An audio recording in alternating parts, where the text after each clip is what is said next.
Ayan, so welcome back to my channel. Another reaction for to this video. Bago tayo gumora. Ito, marami na siyang mga sinasabi about kay Krishna.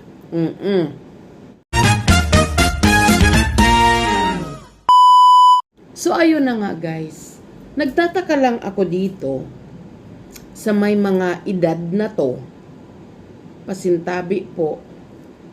Kung sino pa yung malapit ng kunin ng dapit hapon, ayun pa yung mga masasama ang ugali. Hindi ko nilalahat. Kasi marami akong kilala na may mga edad na, kasama na ako dun. Pero yung mga nasa nasa mag-70 na, mga ganyan. Oo, hindi ko nila lahat kasi ang dami ditong mababait. Alam nyo yon. Maraming mababait dito na nagmamahal kay Krishna. Hindi ko lang maintindihan dito sa isang ito na hindi lang talaga isa ang comment niya. Pinagpasensyahan ko yung isa na ipinasan sa akin kasi nung sinerch ko ay matanda na. Aba, hindi pa rin talaga tumitigil. Ang dami. Dami niya mga sinasabi, guys. Nalilito lang kasi ako kung saan ko yun aanuhin. Pag ipinaserox ko, babasahin ko to. Ay, pinaprint ko. Diba? Shout out sa'yo. At Glyceroth Militante 2209. Glyceroth Militante 2209. Shout out sa'yo. Sinerch ko ang ang mukha mo, may edad ka na. Hindi rin natin yun pwedeng ginagamit lang, 'di ba, itong account na to. Pero walang pagbabago Pangalan at pangalan mo ang lumalabas. Bakit ba kasi kung sino pa yung parang apo nyo na si Krishna or pamangkin nyo na si Krishna, kayo pa yung pinagmumulan ng mga masasamang sinasabi. Diba? Bakit ba ang hilig-hilig nyo makialam sa buhay ng may buhay? Diba? Malapit na nga kayong kunin ng dapit hapon, ganyan pa yung mga ugali nyo. Dapat nga, diba, maglaan kayo ng kabutihan para pag tayo napunta na, wala na tayo dito sa ibabaw ng mundo, maganda naman yung ating babagsakan sa langit. Diba?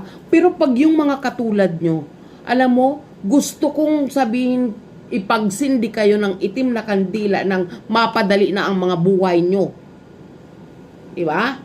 Nakakagigil na kasi kayo. Kayo ang nagpapagulo dito sa community ni Krishna. Hindi kaming mga reactor. Kasi maraming nakakabasa sa inyo mga pinagsasasabi nyo. Mga tang-inumin nyo. Ang kakapal ng mga mukha nyo, wala naman kayong mga ambag. Babasahin ko lang isang comment niya. Napakaraming comment niya. Ito ang babasahin, isa sa mga babasahin ko. Sabi niya, one day ago lang to. Si Krishna daw bumili lang ng materialis para sa rest house niya. Hindi niya masikreto ang kanyang ginagawa. Ano ba ginagawa niya? Hindi talaga yun masikreto kasi hayag yan. Nasa SOCMED, nasa YouTube. Di ba diyan ka lang nagbabase sa napapanood mo? Hindi lahat ng ginagawa niya ay gusto ng iba. Ikaw lang ang may ayaw. Tang-inumin mo, nakakagigil ka. Alam mo, ang kapal-kapal ng mukha mo. Wala ka namang ambag, pero ganito ka mag-comment. Inaano ka ba ni Krishna? Imbis na magkaroon ka ng respeto sa sarili mo. Yan ang ginagawa mo. Yan ba ang pinapatupad mo sa... Yan ba ang pinapakita mo sa mga kasama mo, mga anak mo, or whatever? Kailan ka nagkaroon ng puwang? Ha? Kailan ka nagkaroon ng puwang para husgahan, para laitin mo tong taong to? Ang kapal na mukha mo, manunood ka lang. Ha? Hindi ka importante sa kanya. Kung ganyan rin lang naman ang sinasabi mo sa kanya, hindi ka importante. Ang dami mo sinasabi, babasahin ko pag na-print out ko. Di ba? Ay nako.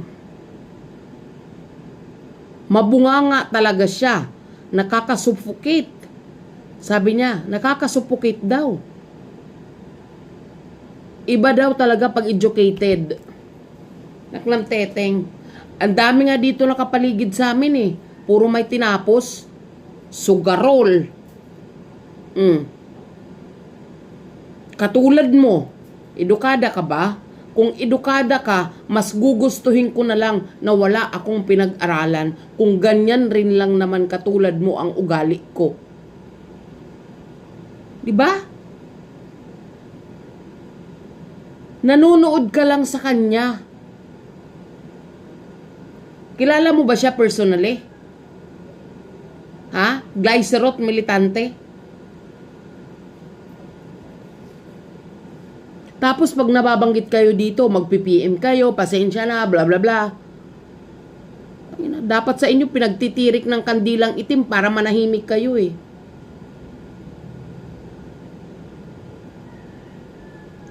Ikaw andam, paulit-ulit, sa totoo lang, kaya hindi nakakatuwa.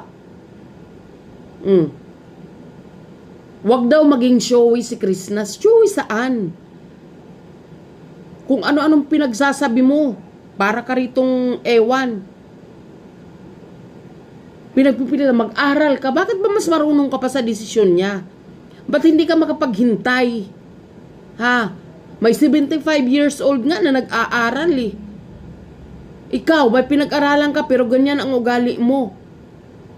Baboy. Nakakagigil kasi to dahil ang dami-dami niyang comment. Sino pa yung may hawak dyan na may comment nito ni Glycerot Militante? Pasan nyo sa akin guys. Hindi ko mayroon pa to 4 na comment niya. Pasan nyo sa akin. Tangnan to, hindi ka mapakali ah. Mahirap daw ang mangmang. Diyos ko, wala pa nga, di pa nga tapos si Krishna, ganyan na katalino magdiskarte. Ganyan na kung paano niya patakbuhin ang kanyang pamilya. Kung paano siya dumiskarte para mabuhay. Nakakapanggigil talaga kasi ayaw niyong tumigil. Sa totoo lang, iilan na lang kayo na nang babas. Ikaw hindi ka tumitigil. Mumurahin kita sa sunod. Sinasabi ko sa'yo. Wala akong pakialam. Mayroon akong hawak dito. Siyempre, pinagtatanggol ko sa Krishna, di ba? Mahirap daw ang mangmang, hindi makakasagot sa conversation. Anak ng teteng, ano ba ang tanong kay Krishna na hindi niya nasagot? Ha? Hindi ka pinipilit na manood sa kanya. Lumayas ka, nakakagulo ka. Ha? Wala ka nang ambag, wala ka pang kwenta. Di ba? Bakit kailangan mo ipagkumpara ang isang Krishna sa ibang tao? May kanya-kanyang abilidad ang isang tao. May kanya-kanyang diskarte. Hindi mo kailangan diktahan, hindi mo kailangan pakialaman. Ang kapal ng mukha mo, wala ka nang ambag. Diba? Hindi ba pwedeng manood ka na lang? Diba? Kung ayaw mo, i-switch off mo yung pinapanuuran mo. Pumunta ka dun sa iba na gusto mo. Bakit pinagsisiksikan mo yung sarili mo dyan? Wala namang pilitan to. Ikaw yung nagmumukhang kahiya-hiya dyan. Kasi pinagsisiksikan mo yung sarili mo dyan. Pwede ko naman umalis. Diyos ko po. Diba? Palagay ko to gumagamit to ng cellphone. Tapos Kasi matanda na siya talaga, sa totoo lang. Nagsasalita siya doon, matanda na.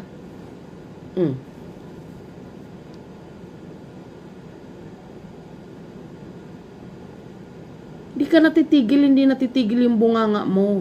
Gusto mo ba yun, nababalahura ka? Hindi ka naman pinapakialaman ng tao, tapos ganyan ka. Wala kayong mga respeto, wala ka kasing respeto sa sarili mo. Bigyan mo ng kahihiyan yung sarili mo, 'di ba? Walang pilitan ang pagsusuporta. Ang dami niyang comment, guys, kung ano-anong kino-comment niya kay Krishna, kung ano-anong sinasabi niya.